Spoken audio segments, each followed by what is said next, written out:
이 시간에는 같이 합독한 말씀을 중심으로 해서 감사의 제사를 드리자, 이런 제목으로 함께 은혜를 나누려고 합니다. 한번 받아서 하시겠습니다.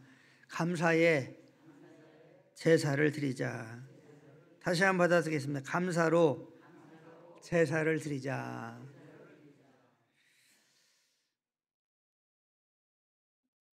요즘에 다니엘 기도회를 이제 하는데, 지난 11일 날 강사로 김희아 집사님이라고 하는 분이 강사가 되어서 말씀을 전했습니다.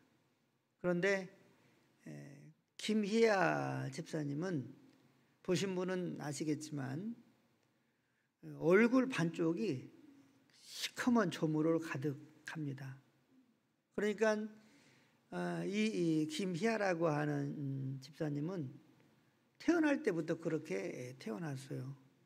그러니까 그 부모님이 겁이 나서 그런지 그냥 버려버렸어요.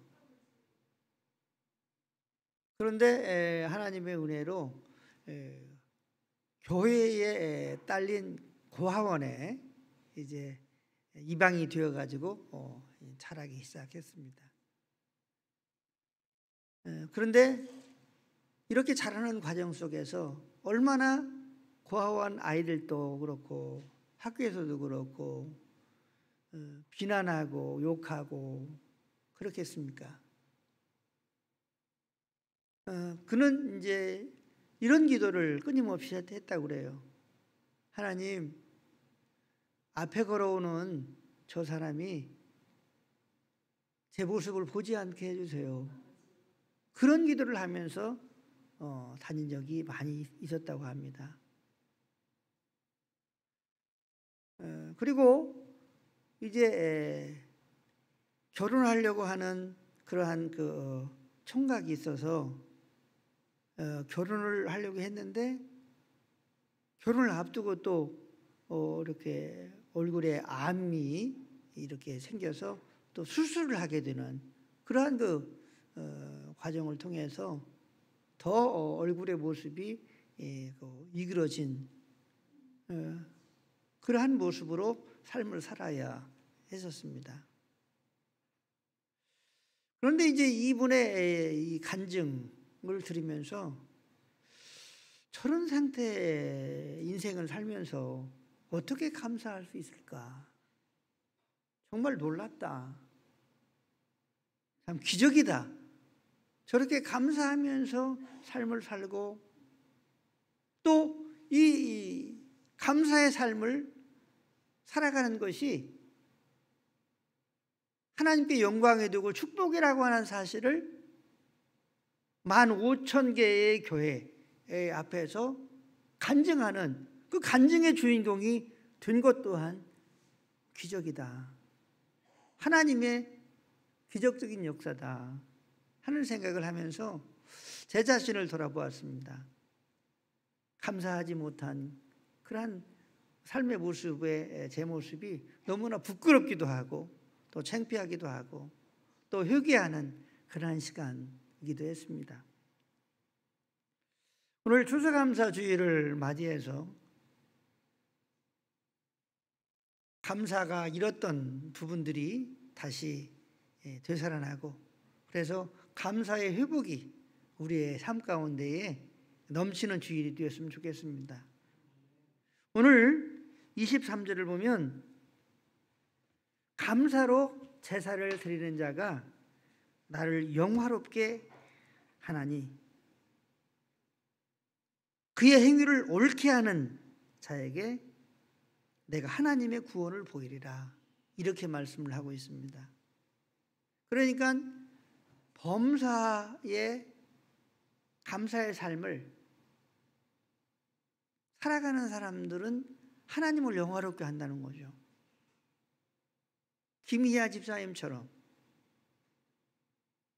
어떠한 상황 가운데서도 항상 감사의 삶을 살아가는 사람들이 하나님을 영화롭게 한다는 거죠.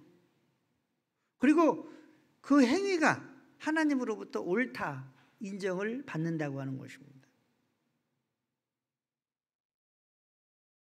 그리고 하나님께서 이러한 사람들에게 하나님의 구원을 보여주겠다는 거예요. 저는 김희아 이 집사님의 이 간증의 모습을 보면서 또 그분의 모습을 보면서 오늘 말씀이 생각이 나는 거예요. 저분은 감사의 삶을 통해서 지금 하나님을 영화롭게 하고 있구나. 하나님께서 영화롭게 하신다고 저분을 통해서 지금 말씀하고 있구나. 그리고 하나님의 아들과 딸들 모든 사람들은 감사의 삶을 살아가는 것이 옳다고 하나님은 지금 우리에게 말씀하고 있구나. 그리고 하나님의 구원을 저를 통해서 보게 하고 계시는구나. 이제 자녀들이 있는데 자녀들은 엄마의 얼굴을 항상 볼 거 아니에요. 그런데 어느 날 그렇게 얘기하더래요. 엄마, 나는 엄마가 있어서 얼마나 감사하고 행복한지 몰라.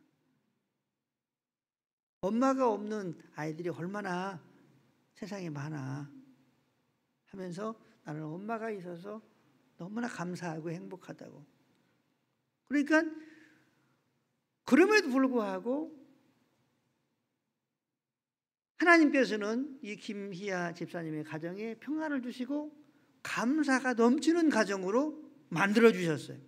하나님의 구원을 보리라 말씀하신 이 말씀이 우리 김희아 집사님의 이 가정과 인생 속에 눈으로 보듯이 보는 그러한 시간이었습니다. 하나님은 오늘 우리를 향해서 감사의 제사의 삶을 살라고 말씀하고 있습니다. 이 제사는 다른 말로 말하면 예배입니다. 많은 신학자들은 우리가 지금 이렇게 하나님께 예배를 드리는 예배도 예배지만 우리의 삶 자체가 예배가 되어야 된다, 그렇게 말씀하고 있습니다. 그러므로 우리의 삶은 감사로 하나님께 예배하는 그러한 삶을 살아가는 것이 하나님을 영화롭게 하는 것이고, 또 이 행위는 이러한 삶은 하나님으로부터 옳다 인정을 받는 삶이고, 더 나아가서 하나님의 놀라운 구원, 하나님의 축복을 받는 비밀이라고 하는 사실을 꼭 기억하시고, 이 추수감사주의를 맞이하는 우리 모두는 감사로 끊임없이 제사를 드릴 수 있는 그러한 축복이 오늘 예배드리는 우리 모두 가운데 있게 되시기를 예수님의 이름으로 간절히 축원합니다. 축원합니다. 그런데 데살로니가 전서 5장 18절에 범사에 감사하라, 이렇게 우리에게 말씀하고 있습니다. 이것은 해도 되고 안 해도 되고 하는 것이 아니라 하나님께서 우리를 향해서 명령하신 명령입니다. 감사로 제사를 드리기 위해서는 범사에 감사하는 삶을 살아가야 되는 것이죠. 범사라고 하는 것은 항상 언제든지 무슨 일을 만나든지 성공해도 감사하고 실패해도 감사하고 잘 돼도 감사하고 안 돼도 감사하고 내 뜻대로 돼도 감사하고 내 뜻대로 안 돼도 감사하는 삶을 살라고, 범사에 감사하라고 말씀하고 있는 것입니다. 그런데 우리가 범사에 감사할 수 있습니까? 저는 제 힘으로는 감사할 수 없다고 생각합니다. 그렇기 때문에 범사에 감사하기 위해서는 하나님께 끊임없이 자기에게 주어져 있는, 자기가 처해져 있는 상황을 솔직하게 기도하는 것입니다. 아픔도 기도하는 것입니다. 상처도 기도하는 것입니다. 고통도 기도하는 것입니다. 힘든 상황도 기도하는 것입니다. 그리고 하나님에게 묻는 것입니다. 왜 내가 이렇게 힘듭니까? 왜 이렇게 내가 아픕니까? 내가 왜 이렇게 곤란합니까? 나는 왜 이렇게 불평하고 원망하면서 살아갈 수밖에 없습니까? 이렇게 자기에게 처해져 있는 상황들을 솔직하게 하나님에게 아뢰고 하나님의 도움을 구할 때에 하나님의 은혜로 말미암아 우리에게 평안이 찾아오고 더 나아가서 감사할 수 있는 하나님의 은혜의 역사가 여러분과 저에게 임하게 될 줄로 믿습니다. 그러기 위해서 범사에 감사할 수 있는 삶은 하나님의 은혜로밖에 되어지지 않는 것인데, 바로 이 하나님의 은혜는 우리에게 주어져 있는 수많은 일들을 향해서 솔직하게 하나님께 기도할 때에 감사할 수 있다고 하는 것입니다. 두 번째로 범사에 어떻게 감사할 수 있습니까? 하나님 한 분만으로 감사할 수 있을 때에 감사할 수 있습니다. 한번 받아서겠습니다. 하나님 한 분만으로 감사할 수 있을 때 감사의 삶을 살 수 있습니다. 할렐루야. 예수님 한 분만으로 만족할 때에 감사의 삶을 살아갈 수가 있다고 하는 것입니다. 빌립보서는 사도 바울이 로마 옥에 투옥되어 있는 상태에서 빌립보서를 썼습니다. 그런데 이 빌립보서를 읽어보면 빌립보 교회 성도들을 향해서 기뻐하라고 계속 강조하고 있습니다. 그러면서 나와 함께 기뻐하라 이렇게 말씀하고 있습니다. 그러니까 사도 바울이 로마 옥중에서 그는 기쁨으로 충만해 있었다고 하는 것이죠. 복음을 전하다가 옥에 갇혀서 양손과 양발에 수사들이 묶이고 축축한 냄새가 나고 먹는 것은 형편없고 감사할 조건이 하나도 없는 그러한 상황 속에서 감사가 넘칠 뿐만 아니라 기쁨으로 넘쳤던 사도 바울의 이 기쁨이, 이 감사가 어디에 있었을까? 저는 묵상하다가 다른 건 없다. 예수 그리스도와 이 사도 바울 자신이 함께 있다고 하는 이 믿음.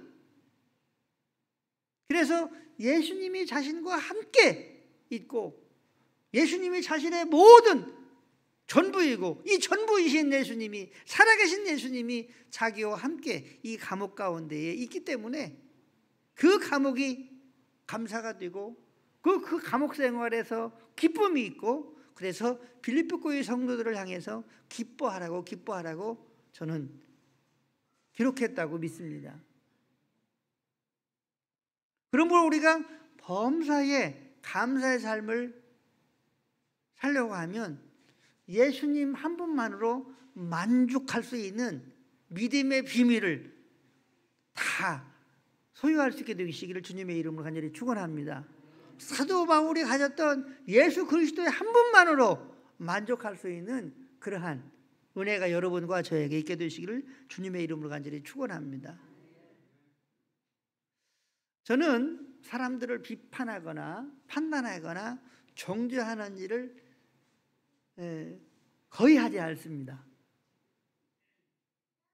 왜 하지 않냐면 사실은 내가 다른 사람들을 향해서 비판하고 판단하고 정죄하면 그것이 사실 성경에서는 저에게 다시 돌아온다고 말씀하고 있고, 또 다른 사람들을 비판하고 판단하고 정죄로 하는 그 정죄하는 나는, 너는 그러면 훌륭하냐? 그렇게 질문했을 때에 별 차이 없다. 저는 그렇게 생각을 하기 때문에 다른 사람들을 비판하거나 판단하거나 정죄하지 않습니다. 또 제가 다른 사람들을 비판하거나 판단하거나 불평하거나 원망하거나 그러지 않는 이유가 있습니다. 바로 예수님께서 나와 함께 계시기 때문에 나는 그렇다. 예수님께서 함께 계시는데 왜 내가 불평해야 하느냐? 예수님께서 함께 계시는데 원망하는 말을 예수님이 들을 수 있지 않느냐? 그러니까 비판하고 판단하고 원망하고 이러한 말을 예수님이 들으시기 때문에 저는 개인적으로 비판하거나 판단하거나 불평하거나 원망하거나 하지 않습니다. 그래서 그런지 제 얼굴을 보면 다 그냥 근심이 없는 사람처럼 그렇게 보인다는 거예요. 왜 근심이 없겠습니까? 그런데 예수님이 제 안에 계시고 저와 함께 계시고 그렇기 때문에 사실 수많은 인간적인 그러한 여러 가지 불평하고 탓하고 염려하고 그런 부분들이 있을지라도 감사하는 마음이 생기더라고요. 하나님께는 예수 그리스도 한 분만으로 감사할 수 있게 되기를 바랍니다. 예수님만으로 만족할 수 있게 되기를 주의 이름으로 축원합니다. 예수님께서 여러분과 함께 계신다고 하는 믿음을 갖게 되기를 바랍니다. 우리의 입술에서 나오는 모든 말들을 우리 함께 하시는 예수님이 듣고 계신다고 하는 사실을 믿을 수 있게 되기를 바랍니다. 그렇게 되어질 때에 우리의 입에서 나오는 모든 말들은 불평이나 원망이 아니라 하나님이 들으시는, 예수님이 기뻐 받으시는 감사가 될 수 있을 줄로 믿습니다. 이 축복을 받는 우리 모두가 될 수 있게 되시기를 예수님의 이름으로 간절히 축원합니다. 세 번째로는 감사의 이유, 감사의 조건들을 이렇게 적을 때에, 그래서 감사의 일기를 쓸 때에 감사의 조건들이 많아진다는 그러한 간증들을 많이 듣습니다. 그러니까 감사일기를 쓰는 사람들을 보면은 처음에는 감사일기가 감사하는 조건들이 몇 개 없다는 거예요. 한두 개나 두세 개 이렇게 몇 개 없는데 감사의 일기를 매일매일 쓰다 보니까 감사의 조건이 자꾸 늘어난다는 거죠. 그리고 그 감사의 조건이 셀 수 없이 많아진다고 하는 것입니다. 그러므로 우리가 범사에 감사하기 위해서는 우리가 의지적으로 감사하는 생각을 가져야 되고 감사하는 마음을 가져야 되고 감사의 말을 의지적으로 할 수 있게 되기를 주의 이름으로 축원합니다. 오늘보다도 내일을, 내일보다도 모레보다도 글페이 이렇게 계속적으로 감사의 말을 하고 또 감사의 생각을 하고 감사의 삶을 살기를 위해서 노력할 때에 범사에 감사할 수 있는 은혜가 여러분과 저에게 더욱 넘치게 될 수 있을 줄로 믿습니다. 그래서 숯불준 목사님은 별빛을 보고 감사하면 하나님께서 달빛을 주시고 달빛을 주신 하나님께 감사하면 햇빛을 주시고 햇빛을 주신 하나님께 감사하면 별빛도 달빛도 또 햇빛도 필요 없는 영원한 천국을 주신다고 말씀하고 있습니다.